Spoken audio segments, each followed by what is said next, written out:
การผจญภัยข้างใหม่ในฮานอยของเมฆมื้อนี้ซึ่งมีหลายเหตุการณ์แห่งทุกคนก็คือต้องได้ย้ายห้องพักกระทันหันในตอนกลางคืนเป็นอย่างจึงต้องได้ย้ายทุกคนมาเบิ่งกัน นี่ก็คือสีหน้าของคนที่จะได้กลับบ้านคิดฮอดเด้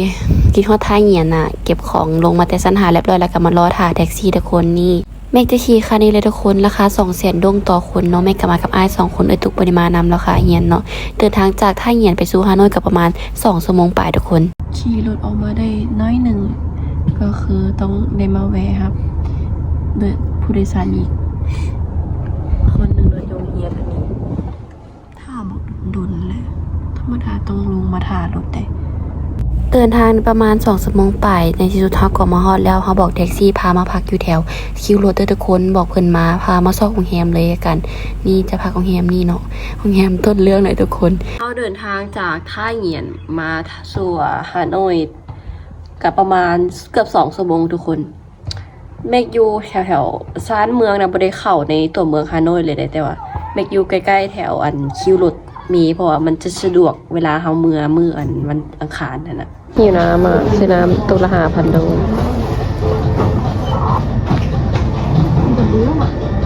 ฮะกำลังพากันยางออกมาซอกเนาะซองแฮมใหม่เพราะว่ารู้สึกว่ากี่นี้มันแพงแบบได้ไหนบุของอื่นมันสิราคาประมาณเท่าไหร่ทุกคนถ้าถึงกลัวเขาก็จะย้ายไปมองอื่นเพราะว่าเขาได้พัก2 คืนเนี่ยอยู่หาหน่อยตามที่สังเกตเมืองมันจะค่าครองชีพมันจะสูงกว่าที่เขตที่เมกันอยู่เมื่อกี้นี้อยู่ท่าเหยียนเขตนอกค่ะนะเพราะมันเป็นในตัวเมืองอันนี้เข้าใจเนาะแต่ลื่นกันนะอย่าทุกคนมาลื่นกันหลายดอกเราเห็นทานกาแฟเราเขียนว่ากาแฟเกลือ25,000 ดงเนาะลองชิมมึงก่อนเดือนนี้2 ความขอรูปนี่นะกาแฟแมงกีเดี๋ยวขอดูวิธีทำ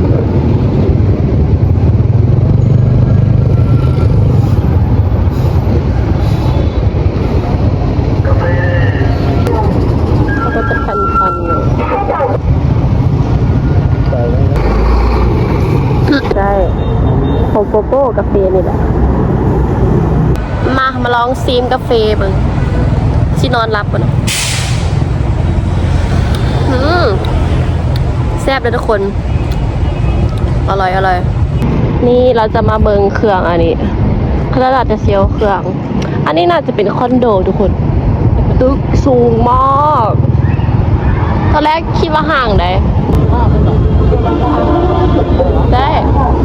การจราจรเขาเจ้าก็คือยุ่งไงทุกคน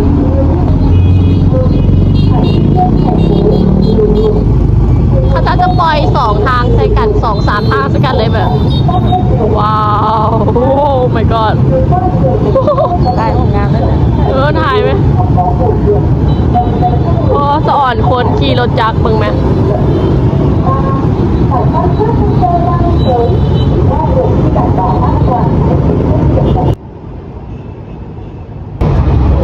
อ่านว่าอีกอย่างก็ไม่รู้แต่ว่า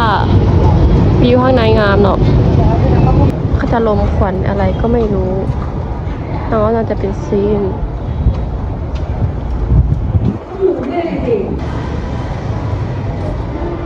มองนี้น่าจะเป็นแคมป์หน้าเมืองงามๆทุกคนวิวงาม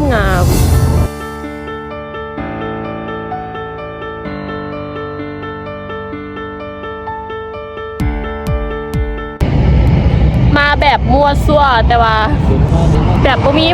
แผลเคยมาเลยเนาะฮานอยแถวนี้เนาะเขามาแต่ปี2019เคยมาอยู่แต่ว่าแบบบ่ได้เลาะแถวนี้นะแต่ว่าเขาไปเลาะในตัวเมืองนี่อ้ายเฮายีเวียดมา 4-5 ปีแต่ก็เลาะแต่พร้อมเฮาตอนมาแรกๆตอนปี2019ก็ได้มาอีกครั้งนึงกับปี2025แล้วทุกคนการเดินทางไปท่องเที่ยวนี่มันคุ้มค่าเลยทุกคนในสักครั้งนึงในชีวิตนะทุกคนแต่ต้องได้ลองว่าพี่ถึงต้องได้ลองมาเลาะเบิ่งเนาะแบบด้วยตัวเองนะแบบมาคนเดียวหรือว่ามากับหมู่คน1 2 คนก็ได้แบบมันไม่ได้เป็นตาย่านคือเฮาคิดเลยทุกคนคุ้มค่าแบบได้มาเจอสิ่งใหม่ๆแบบไผที่มดแบบพาสันบอลในชีวิตแบบโมฮู้ว่าจะเห็นอีหยังแบบลองมาเที่ยวลองเบิ่งเนาะมันจะ ฮิวใจเฮาค่ะนะ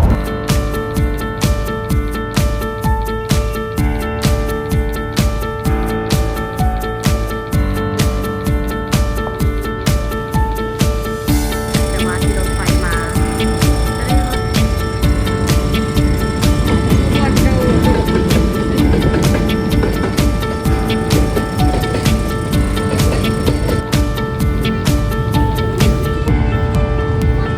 2 hours later. ทุกคนตอนนี้ก็คือเกิดเหตุการณ์ที่บ่คาดคิดเนาะเขาสื่อสารผิดพลาดเรื่องที่พักเขาอ้ายเขานะสื่อสารผิดพลาดเราคิดว่าแบบราคาขึ้นหนึ่ง300,000นะแต่ว่ามาปัดไปกลับไปถามเขาเจ้าเบิ้งไม้ดีๆละ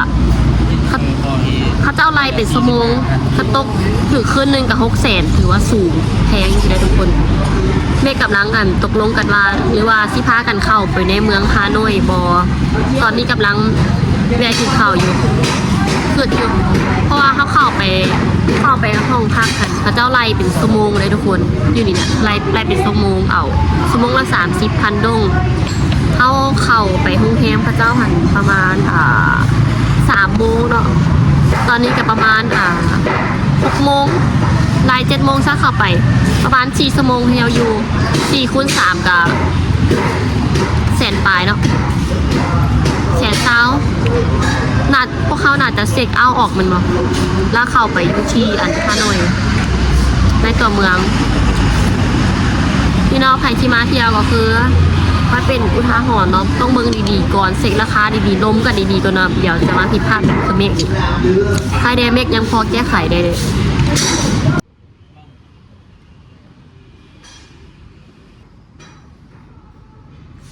A few minutes later. โอเคทุกคนตอนนี้เขากลับฮอดห้องแล้วแม่ที่ขนเครื่องออกจากนี้เลยเพราะว่าที่เข้าไปในตัวเมืองฮานอยเลยเปลี่ยนแผนใหม่แบบสู้บ่ไหวอีหลีมันก็แพงเกินนะแบบค่าเท่าไรเป็นชั่วโมงมันมาคุ้มเลยเมฆถามมาเจ้าเซ็กเอาต้องได้เซ็กเอาออกประมาณ9 โมง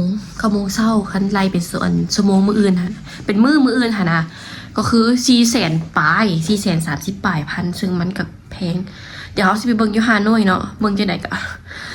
มันอันนั้นบ่เพราะว่าเคย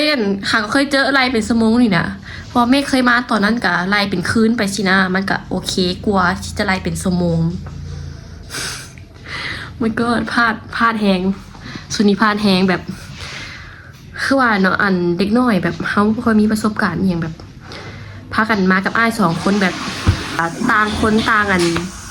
บ่เคยมาเลาะแบบนี้โดยที่บ่มีพ่อแม่แบบเป็นเชื้อทุกคนหูแล้วรสชาติของชีวิตถ้ากันขนเครื่องออกจากโรงแรมแล้วทุกคนเสียไปก็คือ210,000 ดงโอ้ my god 200,000เสีย210,000 ดงไปโดยที่เฮาบ่ได้นอนเลยมีแต่ก็คือฝากเครื่องไว้ประมาณ4 ชั่วโมงเขาได้อยู่เพียง4 ชั่วโมงเองทุกคนเนี่ยแบบกวนมาอย่างต้องอ่านมือดีเนาะเป็นความซับเผ่าของซุมเมฆเองเลยบ่พากันอ่านเบิงเนาะ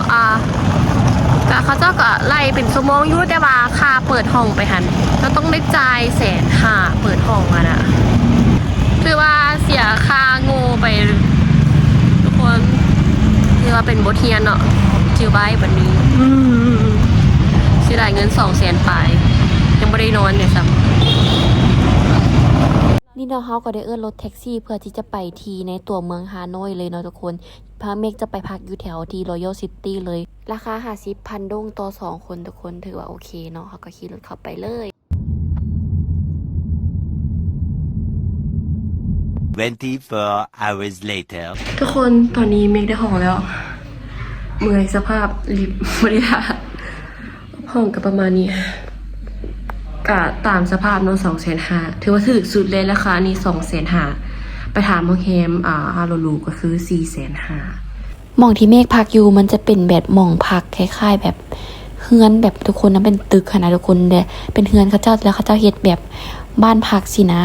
ทุกคนสังเกตเบิ่งก่อนประตูข้างหลังเห็นบ่มันจะบ่มีเล็กล็อกเลยทุกคนก็คือซุมเมฆเช็คอินจ่ายเงินเขาจะเรียบร้อยแล้วเข้ามาจึงเห็นเนาะ ความสวยหมองเก่ายังบ่ทันได้หมดก็คือมาเจอหมองนี้แฮงคนเก่าทุกคนเอ้ยคันสิออกไปกะเสียดายเงินเพราะว่าได้เช็คอินเข้ามาแล้วที่พีคไปกว่านั้นก็คือเขาเจ้าบ่ให้กุญแจเฮาเลยบ่ค่ะไปถามกุญแจนะเขาเจ้าว่าบ่เป็นหยังเนาะเขาเจ้าเบิ่งให้ได้ปลอดภัยแน่นอนว่าซ่านแล้วพวกสบู่แปรงสีฟอกสีฟันอหยังก็คือบ่มีเลยประตูของน้ำก็คือเพเป็นอีหยังที่แบบ crazy แฮงแบบบ้าแฮงทุกคนแล้วที่พี่ไปกดนั่นคือทุกคนตอนที่เฮากำลังจะลงไปเลาะนะอ้ายบังเอิญได้ยินพวนห้องพักกันเว้านะว่า10 โมงเตรียมค่าได้เลยประมาณนี้แหละเขาเจ้าเว้าเป็นภาษาเวียดเนาะบ่ฮู้ว่าเขาเจ้าเว้าอันแนวนั้นแท้บ่อ้ายเป็นคนแปลให้ฟังเนาะบ่ฮู้ว่าเป็นหยังเขาเจ้าจึงเว้าจังซั่นเนาะเขาเจ้าล้มกันในครอบครัวนะแต่บังเอิญพวกเขาได้ยินนั่นนะข้อยก็บ่ฮู้หรอกตอนนั้นแต่ว่าอ้ายมาเฉลยตอนมาเว้าให้ข้อยฟังตอนเช้าอะนะตอนที่ตื่นนอนแล้วในคืนนั้นนะอ้ายเขาคือผวาย่านแฮงแบบบ่อยากนอนแน่เลยพาข่อยย่างปกใกล้ย่างมาโลโยซิตี้เมื่อเมื่อตีนกับโพงซอดเบิดพากลับพวกเขาก็ได้แวะซื้อแนวมาขัดประตูเนาะทุกคนได้ไม่ทูเล็กอะไรมาขัดแล้วก็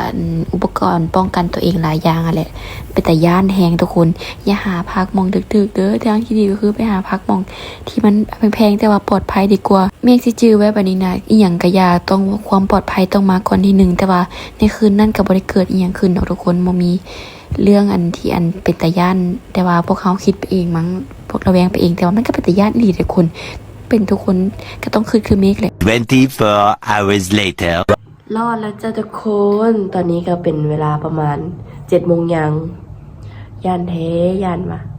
คืนนี้นอนบ่ค่อยหลับเมฆบ่สบาย